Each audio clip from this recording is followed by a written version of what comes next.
웬 사자바람? 많은 분이 짐작하시겠지만 사자바람이란 별명은 불교 초기 경전 수타니파타의 구절에서 따왔습니다. 소리에 놀라지 않는 사자처럼, 그물에 걸리지 않는 바람처럼. 예민해서 작은 일에도 늘 노심초사하는 남편은 잠깐이라도 두려움을 이겨내고 사자처럼 용감하게 살아보기를 소망합니다. 소심해서 갖가지 인연과 구속에서 버둥대는 아내는 조금이라도 속박들을 떨쳐버리고 바람처럼 자유롭게 살아보기를 갈망합니다. 생활전선에서 밥벌이하는 동안에는 어림도 없는 바람이었지만 퇴직한 인생 이막에서는 조금이나마 이룰 수도 있다는 착각을 하면서 감히 사자바람이라는 별명을 지어 인생 후반전의 지향점으로 삼아보았습니다. 사자바람은 은퇴한 커플입니다. 보통 사람들이 그러듯이 나름대로 치열하게 정신없이 살다가 조금 빠른 퇴직을 하게 되었습니다. 청소년 시절의 인생의 방향을 잘 잡았더라면 참 좋았겠지만 퇴직이 임박해서야 살아온 날들을 되돌아보며 인생에 대해 근본적인 질문들을 해보게 되었습니다. 내 나름의 뚜렷한 견해를 가지지 못하고 남들이 바라는 바를 쫓으며 보내버린 세월을 생각하면서 마음이 아주 쓰렸습니다. 하지만 이미 지나버린 세월을 후회한들 무슨 소용이 있겠습니까?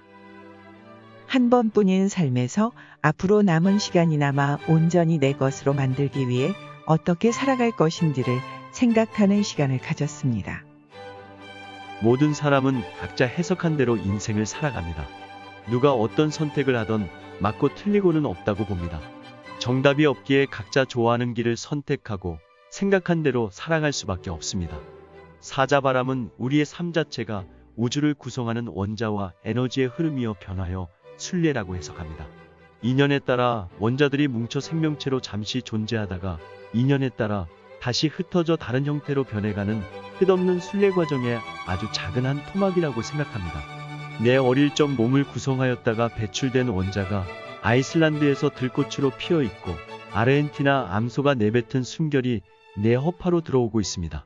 발부리에 채는 돌멩이도 벌판의 잡초도 모두 우리와 똑같은 원자들로 이루어져 있습니다.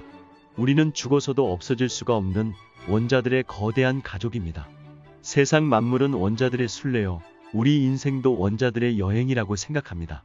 가장 기본적인 나는 누구인가에 대한 생각이 윤곽을 잡으니 어떻게 살아갈 것인가의 문제는 좀 더 쉽게 결정되는 것 같았습니다. 사자와 바람은 둘 다 자연 속에 떠돌기를 좋아했습니다. 거기에다 나름의 인생 해석이 더해지면서 자연스럽게 퇴직 후 삶의 방향이 정해졌습니다. 노후를 위해 모아둔 재산은 많이 부족하지만 이제 더 돈을 버는 일에는 손을 떼기로 했습니다. 대신 형편에 맞춰서 소비를 줄이는 쪽으로 방향을 잡았습니다. 그리고 소중한 우리의 인생 후반전을 고향 지구별을 순례하며 보내기로 했습니다. 우리로서는 인간으로 세상을 인식할 수 있는 소중한 시간을 가장 잘 활용하는 방법이라고 생각했습니다. 그러나 원대한 포부와는 달리 한국에서의 익숙한 생활과 친밀한 인간관계에서 벗어나 넓고 낯선 세상으로 나아가려니 먼저 두려움이 엄습했습니다. 하지만 두렵다고 머뭇거리고 있으면 곧 몸과 마음이 더 약해지면서 영영 기회를 잡을 수 없을 것이기에 우리는 인생에서 가장 큰 용기를 내었습니다. 어차피 머지않아 사라져갈 인간으로서의 존재를 생각하니 아주 두려울 것은 없었습니다. 건강과 상황이 버텨준다면 15년 정도 천천히 지구 이곳저곳을 순례하며 대자연이 만들어낸 풍경과 더불어 존재하고 있는 생명체들과 만나보고 싶었습니다. 인류가 만든 역사, 유적, 문화, 예술을 느껴보고 동시대를 살아가는 사람들과 교류하며 인간으로 살아있는 행운의 기회를 최대한 활용하는 삶을 살아보기로 했습니다. 그리고 우물쭈물하다가 내 이럴 줄 알았다는 말로 삶을 마감하지 않기 위해 생각한 바대로 바로 실행하기로 했습니다. 먼저 우리가 정말 여행을 좋아하는지 알아보기 위해 히말라야를 넘나드는 북인도 라다크와 동남아 배낭여행을 다녀왔고 우리나라 4대강과 제주도, 일본 규슈를 자전거에 텐트를 싣고 야영하며 여행했습니다. 이런 힘든 여행을 통해 우리의 세상 순례에 대한 열정은 오히려 더 뜨거워짐을 확인했고 야성과 용기, 여행 마인드도 키우며 자신감도 얻었습니다. 장기간 세계 여행의 조건으로 흔히 돈과 시간과 체력을 들고 있습니다. 하지만 이 세 가지 요건을 완벽하게 갖춘 사람은 아주 드물 것입니다. 따라서 더 중요한 요건으로 우리는 모자라는 요소를 극복하고 실행할 수 있는 열망과 용기를 꼽고 싶습니다. 간절한 바람과 용기는 부족한 조건을 극복하고 낯선 곳으로의 여정에 따른 불안을 이겨내며 이후에 발생할 문제들을 적극적으로 해결할 원동력이 될 것입니다. 사자바람에게도 당연히 난관들이 있었습니다. 여유가 있는 것은 시간뿐, 건강에는 작은 제약이 있었고 여행 경비에는 큰 문제가 있었습니다. 건강의 작은 제약은 긍정적으로 생각하기로 했습니다. 나이가 많아지면서 작은 지병이 없는 사람이 오히려 드물 것이고 앞으로 건강이 더 좋아지기는 어려울 것이니 두 다리로 걸을 수 있는 지금이야말로 순례를 떠나기 가장 적당한 때라고 생각했습니다. 부족한 여행 경비 문제는 긍정적으로 생각한다고 해결될 문제가 아니었습니다. 현실적으로 치밀하게 검토하고 계획하여 반드시 해결해야 할 문제였습니다. 여행 경비를 더 많이 확보하는 데는 어려움이 있으니 우리는 지출을 줄이는 쪽으로 방향을 잡았습니다. 여행 경비 대부분을 차지하는 것은 숙식비입니다. 숙식비를 줄이려면 먹고 잘 수 있는 캠핑카를 타고 여행하는 방법이 있습니다. 그러나 캠핑카를 준비하려면 큰 목돈이 들어갑니다. 사자바람에게 그런 여유가 없어 고민하다가 우리는 타고 다니던 오래된 SUV 현대 테라칸을 활용하기로 했습니다. 이미 13년을 넘긴 차라 고장이 염려되었고 필요한 짐을 싣고 먹고 자는 문제를 해결하기에는 차의 내부가 너무 좁아 엄두가 나지 않았지만 해결해 보기로 했습니다. 노후 차량의 고장 염려는 긍정적으로 생각했습니다. 선험자나 외국인들의 사례를 찾아보니 우리 차의 나이가 아주 많은 편도 아니었습니다. 정비를 잘해서 나가면 될 것 같았고 알고 보니 새 차에 비해 생각지 못한 장점들도 많았습니다.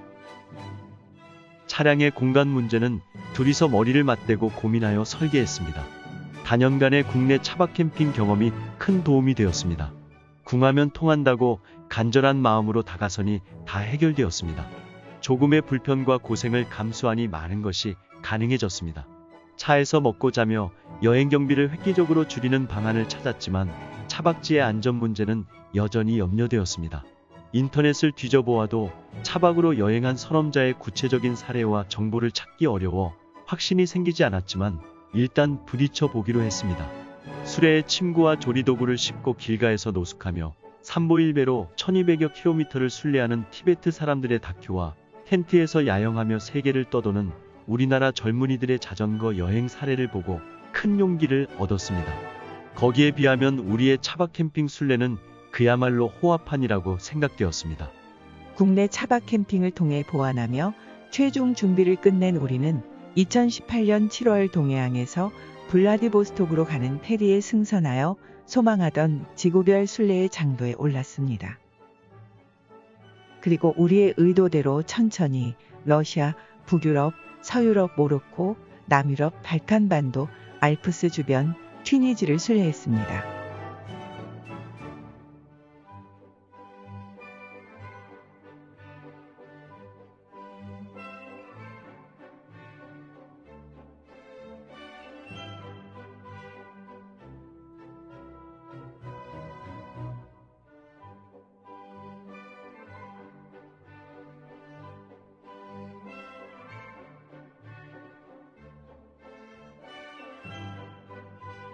그러다 전혀 예상하지 못했던 코로나 바이러스라는 복병을 만나 2020년 2월에 튀니지에서 급히 이탈리아를 경유하여 알바니아로 피난하였고 이후 살아보기 방식의 장기 체류로 발칸과 터키에서 지내고 있습니다.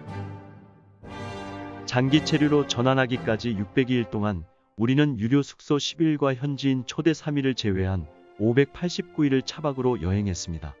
여행 기간의 약 98%를 차에서 잤습니다. 차박 589일 중에서 유료 캠핑장 7일을 제외한 582일을 도로변이나 공터, 슈퍼마켓, 카페, 공원, 주차장 등에서 지냈으니 감히 우리 여행을 차박 캠핑 세상 순례라고 이름을 붙여도 될 것 같습니다. 이렇게 차박 캠핑으로 여행을 하니 경비도 원래 계획보다 더 절감되어 우리 스스로 놀랐습니다. 602일간의 총경비를 결산을 해보니 한 달 평균 두 사람이 183만 원 정도를 사용하여 한국에서의 생활비보다 더 적게 썼던 것입니다. 코로나 사태 이후 작은 아파트나 원룸, 주택 등 숙소를 임대하여 장기 체류하고 있는데 2020년 3월부터 2021년 4월까지 두 사람의 총비용 평균이 한 달에 113만 원 정도입니다. 발칸반도나 터키, 코카서스 3국, 북아프리카의 모로코, 튀니지 등은 워낙 물가가 저렴하여 한국에서의 생활비보다 훨씬 적은 돈으로 은퇴 이후에 장기 체류 여행을 하기 좋은 지역임을 체험으로 알게 됐습니다. 우리는 여행기를 블로그나 유튜브에 올릴 계획이 전혀 없었습니다. 처음부터 그냥 우리 여행 자체에만 충실히 하고자 했습니다. 그래서 동영상을 거의 찍지 않았고 사진도 그냥 우리 추억을 위한 정도로 촬영하여 유튜브를 제작하기에는 자료가 많이 부족합니다. 그러나 코로나가 우리의 생각을 바꾸었습니다. 매일매일 이동하다가 장기 체류로 바뀌니 우선 시간이 많이 남았고 훗날 우리의 추억을 되돌아보기 위해서라도 블로그와 유튜브의 여행기를 정리해보고 싶어졌습니다. 또 다른 사람들의 여행기를 찾아보아도 우리처럼 장기간 천천히 이동하며 차박 캠핑으로 여행하는 사례가 드물어 우리 이야기가 어떤 분들에게는 도움이 될 수 있겠다는 생각도 들었습니다.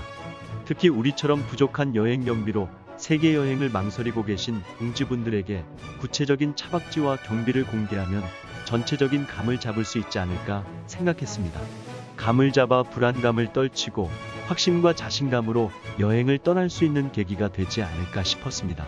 이는 우리가 여행을 계획할 때 가장 원했지만 사례를 찾지 못해 애를 먹었던 정보이기도 합니다. 그리고 미리 당부를 드립니다. 우리의 정보가 꼭 정확하다고 볼 수 없습니다. 시간이 지나감에 따른 변동도 있겠지만 모든 정보는 받아들이는 개인별로 다르게 인식될 수가 있기 때문입니다. 우리의 여행 정보는 참고 사항으로만 보시고 활용 시에는 꼭 직접 확인을 하시기 바랍니다. 우리의 좁은 소견일 수도 있지만 3년에 가까운 경험으로 돌이켜보니 내 차를 타고 다니는 차박 캠핑 여행은 적은 여행 경비로 자유로이 세상을 누빌 수 있는 최고의 여행법 중 하나라고 생각합니다. 고생은 좀 되지만 대신에 그만큼 더 자연과 사람들과 가까이 접할 수 있으니 느낄 수 있는 감동은 고생만큼 더 큽니다. 아무쪼록 우리의 이야기가 필요한 분들에게 작은 도움이라도 되었으면 좋겠습니다. 비슷한 생각을 하는 분이 보신다면 부디 용기를 내어 꿈을 이루시길 기원합니다. 이미 같은 여행을 하고 계신 분이 보신다면 소통을 통해 서로를 격려하고 필요한 정보를 교환할 수 있기를 바랍니다.